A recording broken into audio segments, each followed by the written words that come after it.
Big Z Reviews. Ad Astra is a new hard science fiction film from writer and director James Gray, and of course starring Brad Pitt. And it is a thoroughly interesting, but a little bit of a depressing film. But I still did really like it. What can you tell us about the Lima project? Its objective was to search for advanced extraterrestrial life. The ship disappeared approximately 16 years into the mission. And the commander was? He was my father, sir. This might come as quite a shock to you. So this is a very contemplative film about the nature of man and its place in the universe. And it's really a dissection of Brad Pitt's character. And I mean, there's like so much to him, but it's all very understated. And I mean, you get this throughout this is voiceover throughout the film, and it gives you this great look into his mind. And then you also get these scenes where he has to take throughout the film. He has to take like a psychological exam done by like, I don't know if it's done by computer or done by someone off site, but like he has to always kind of maintain his emotions, and he's known for having this like this heart rate that never goes above 80 or something like that. Even when he's falling to possibly his death, his heart rate doesn't go too high. And you see like he has to deal with things on his journey that will challenge him, and he has to like overcome them and find out what's going on, what's about to destroy the Earth. And the idea that he is an astronaut, and he is the son of an astronaut, and his father, played by Tommy Lee Jones, did this like huge human exploration experiment where they went to the edge of our galaxy in Neptune, far away from the radiation of our sun, and trying to like look at the rest of the galaxy to see if we're alone out here, if there's any signs of other intelligent life, using their the best satellite and telescope that they have to search for life. And as far as Brad Pitt knows, the mission ended in tragedy with all lives lost. But then now there's this surge coming of dark matter, or some antimatter is surging and causing horrible destruction on Earth.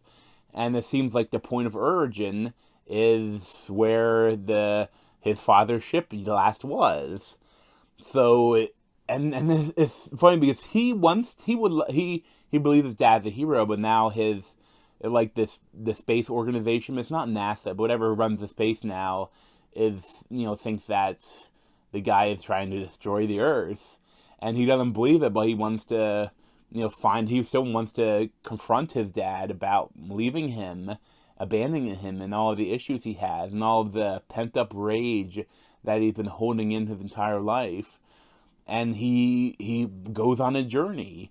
And I mean, the company, the space company, is using him. They want to try to get him to get a response from the father and see where exactly he is, and see if it is, try to see what's going on so that they can end the threat to the Earth.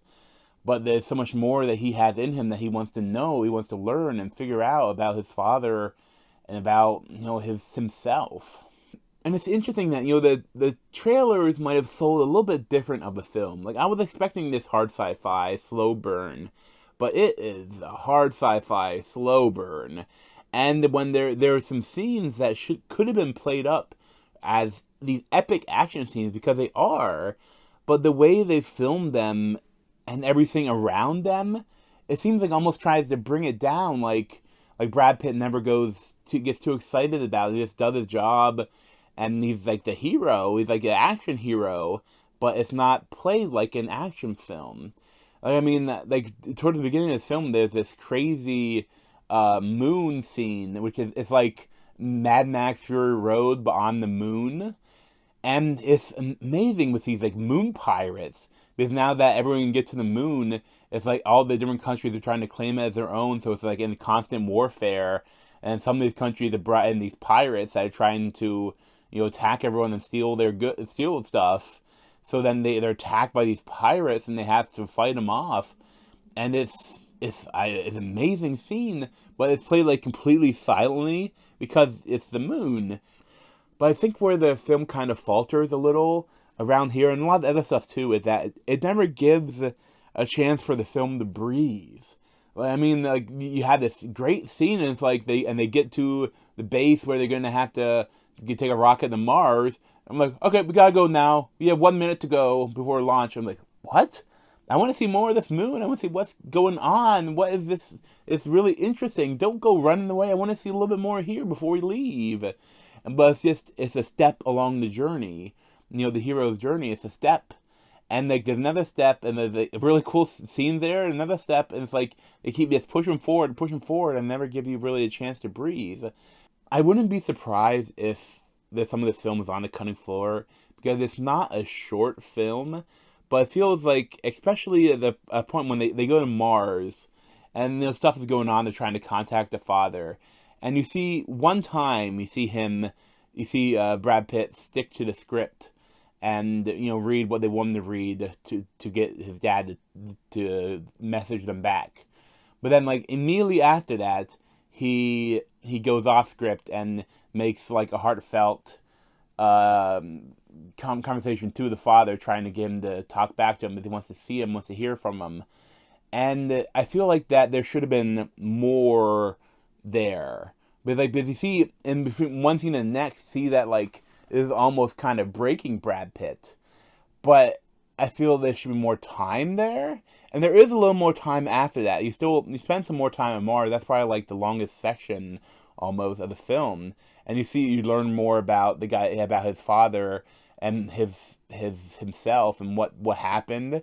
But I feel like there could have been more here, like with him before finally deciding to go and be heartfelt, to if there was more like frustration here before that, because like after that is like everything kind of goes crazy after this section, and it's a lot of stuff that happened like it's unexpected and surprising and but you understand they set up things to show why he would have to do that, and I really liked it, but I think I needed something more. I need something more there. But really, the film, the entire thing is so beautiful. Like, the way they filmed the space and things they did. I mean, they don't spend too much time on how things work, but it's gorgeous. And all the actors are great, and I liked a lot of what they did. And this is it's not a spoiler. I don't think it's a spoiler to say what this film isn't, but it's not like they get to the end and there's this big thing where it's aliens they're causing the surge. No, it's not that kind of film. It's very introspective, a hard sci-fi of like what our near future could be like, and this journey that Brad Pitt has to go on. And I did really like it, but it's like I don't know if I ever want to see it again, because it's not a happy-go-lucky film. It's a little depressing. But as a character study and as a look and as what our future could hold, it is thoroughly interesting. I'd probably give it like an 8.25, 8.5 out of 10. I would recommend it, but not super highly. But if you like hard sci-fi, there's a lot here for you to enjoy. But thanks for watching. Make sure you play this in my head and subscribe to me at Z over there. Thanks. This has been a Big Z movie review. Thanks for watching.